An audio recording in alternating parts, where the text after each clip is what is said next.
नमस्कार साथियों, स्वागत है आपके अपने चैनल पाठशाला हेल्थ फॉर एवरीवन में।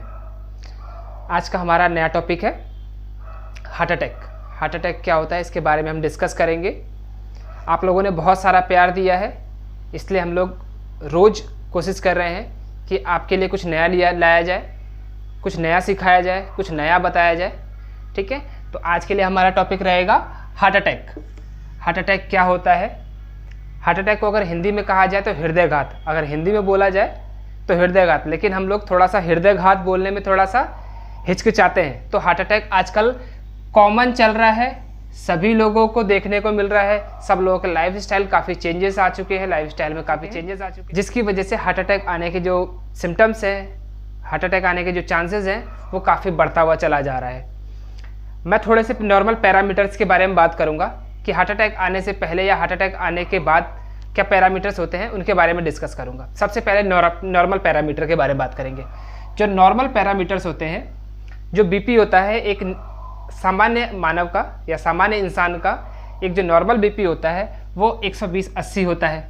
120 ऊपर वाला, 80 नीचे वाला, ये एक सामान्य भाषा में बोलते हैं। अब इसको मैं मेडिकल भाषा में अगर बोलूँ तो 120 जो होता है वो सिस्टोलिक होता है, 80 जो होता है वो डायस्टोलिक होता है।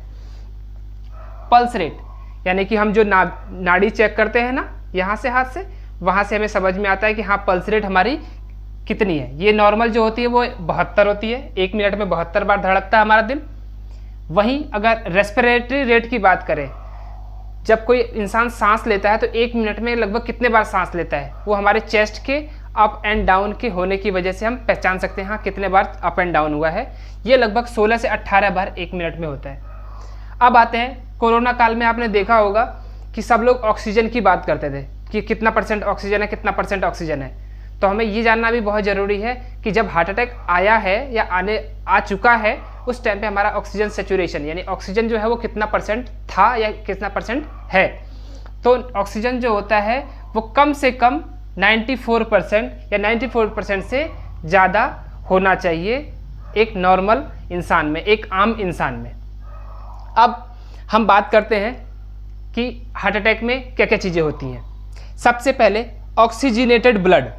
ऑक्सीजनेटेड ब्लड क्या होता है? जब हम सामान्य इंसान जो होता है वो सांस लेता है, तो सांस लेने के बाद जो सांस हवा है, एयर है, ऑक्सीजन है, जो हमारे फेफड़े में जाती है, फेफड़ों के रास्ते दिल में जाती है और वहाँ दिल से ऑक्सीजन जो है शरीर पूरा मिक्स होता है, उसके बाद पूरे शरीर में फैलता है। तो वो हो गया ऑक्सीजन मिला हुआ ब्लड जो होता है वो ऑक्सीजनेटेड ब्लड होता है।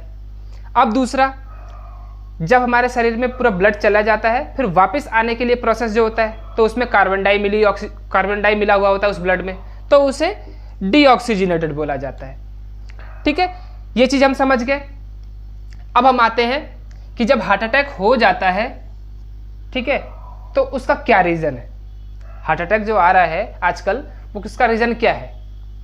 ठीक है, सबसे पहला सबसे मेजर सिम्टम्स हैं वो यही है, मेजर रीज़न यही है कि आम इंसान स्ट्रेस की वजह से बहुत ज़्यादा स्ट्रेस ले रहा है और स्मोकिंग कर रहा है। स्मोकिंग करने की वजह से ही सब कुछ सिम्टम्स आगे बढ़ने शुरू हो जाते हैं, रीजन्स जो है वो दिखने लग जाते हैं हार्ट अटैक के। हाई ब्लड प्रेशर, स्ट्रेस की वजह से, स्मोकिंग करने की वजह से हाई ब्लड प्रेशर। ठीक है, तीसरा शुगर, जो कभी कभी ऐसा होता है कि वंशानुगत भी चलता है, माँ बाप से बच्चों में आता है, और कभी कभी ऐसा है कि ये वंशानुगत ना होके एक लाइफ साइकिल की वजह से भी होता है। चौथा ओबेसिटी, मोटापा। आप खूब सारा खाना खाए जा रहे हैं, एक्सरसाइज नहीं कर रहे हैं, तो मोटापे की वजह से भी होता है। पांचवा, मैंने जैसे पहले ही बताया कि स्ट्रेस, स्मोकिंग कर रहे हैं, स्ट्रेस में है खूब, मैंने 5वां पॉइंट पहले ही बता दिया कि स्ट्रेस की वजह से। छठा, डाइट। मोटापा क्यों होगा? आप एक्सेसिव खाएंगे, ज़्यादा खाएंगे, वर्कआउट नहीं करेंगे, जिम नहीं जाएंगे या डेली घर की वर्कआउट नहीं करेंगे, तो इसकी वजह से मोटापा बढ़ेगा। डाइट कंट्रोल नहीं करेंगे तो मोटापा बढ़ेगा। रीज़न किसकी वजह से होता है? रीज़न को हमें जानना बहुत ज़रूरी है कि क्यों होता है। Narrow blood flow. Narrow blood flow कब होगा? जब हम बहुत सारी हेल्दी चीज़ें खाएंगे तो अच्छा होगा, हमारे जो जिसमें हमारा ब्लड सप्लाई हो रही है, जिस नस में हमारा खून चल रहा है, तो अच्छा रहेगा। अगर हम बाहर की चीज़ें खाएंगे, ऑयली खाएंगे, जंक फूड खाएंगे, बहुत सारी अनहेल्दी चीज़ें खाएंगे, तो जिसकी वजह से जो ब्लड फ्लो है वो कम हो जाएगा। कम हो जाएगा तो हमारे दिल को बहुत ज़्यादा मेहनत करनी पड़ेगी। बहुत ज़्यादा दिल मेहनत करेगा तो हमारा दिल एक समय के बाद थक जाएगा। ठीक है, कोलेस्ट्रॉल ज़्यादा होने की वजह से वो हमारी जिस नस में हमारा खून बह रहा है वो पतला हो जाता है, जिसकी वजह से हार्ट अटैक आएगा। हार्ट अटैक आने के चांसेस बढ़ जाते हैं। तो इसलिए जब भी कभी ऐसा हो तो प्लीज़ ध्यान रखिए, या ना हो इसके लिए हमें क्या करना है कि ये सारी चीज़ों को ना हो इसलिए हमें अपना डेली वर्कआउट करना है, डेली अपने खाने में रूटीन में चेंजेस करने हैं। अब सिम्टम्स देखते हैं। अगर हार्ट अटैक आ जाए तो उसमें सिम्टम्स क्या क्या आते हैं। सिम्टम्स देखने को मिलता है, चेस्ट में पेन होगा सबसे पहला। अगर हार्ट अटैक आने वाला होगा तो सबसे पहला सिम्टम्स देखने को मिलता है कि पेट में गैस्ट्रिक फील होगा, गैस्ट्रिक सा लगेगा, और उसके बाद से पहला सिम्टम्स जो होगा वो चेस्ट में पेन। चेस्ट में पेन किधर होगा? सेंटर ऑफ द चेस्ट में, सेंटर ऑफ द चेस्ट में लेफ्ट साइड में, इस जगह पे पेन होगा। लगेगा कि कुछ दब रहा है, कुछ पिंच कर रहा है। ठीक है, सेम इस जगह पे पेन होने के साथ साथ ही हमारे पीठ में इसी जगह पे पेन होगा। दूसरा, जबड़े में दर्द। जबड़े में लोग कहते हैं कि हार्ट अटैक आने के बाद हमें पता ही नहीं चला क्या हुआ। जबड़े में पेन जो होना है वो सबसे मेजर सिम्टम्स होता है। अगर आपको आइडेंटिफाई करना है कि हाँ क्यों हुआ हार्ट अटैक, तो जबड़े में पेन जिसको हो रहा है वो 100% हार्ट अटैक के चांसेस होते हैं। ये हो गया दूसरा। तीसरा, शोल्डर में पेन, क्योंकि हमारा दिल जो है वो लेफ्ट साइड में होता है, तो जो पेन है वो लेफ्ट शोल्डर में ज़्यादा होता है as compare to right shoulder में। लेफ्ट शोल्डर में होगा, और उसी के साथ साथ हमारे हाथ में क्या लगेगा कि नंबनेस हो रही है, हाथ में कुछ जान नहीं है। ठीक है। चौथा, घबराहट, पल्पिटेशन खूब होगा, जितना आप सोच सकते हैं उससे भी ज़्यादा। पांचवा, उल्टी, लेकिन उल्टी आने जैसा होगा, उल्टी होगी नहीं, इस चीज़ का हमें बहुत ध्यान रखना होगा। तो ये सारे सिम्टम्स देखने को मिलते हैं।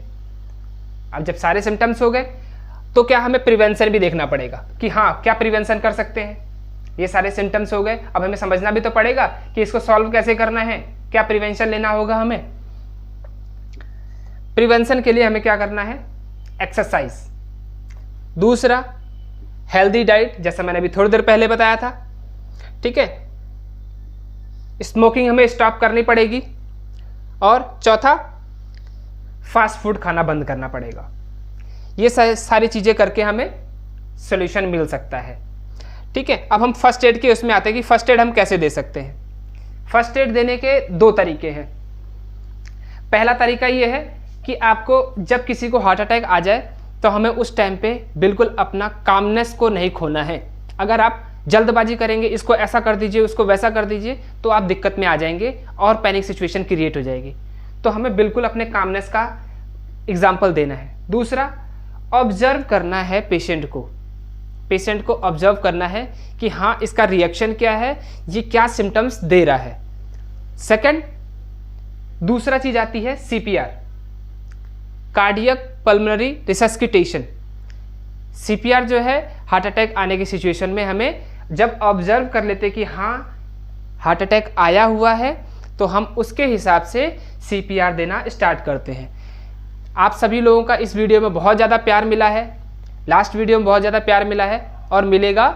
तो मैं CPR के लिए एक नया वीडियो बनाऊंगा जिसमें हम ये डिस्कस करेंगे कि हाँ CPR कैसे दिया जाता है, इसका क्या टेक्निक्स होते हैं, उन सब के बारे में डिस्कस करेंगे।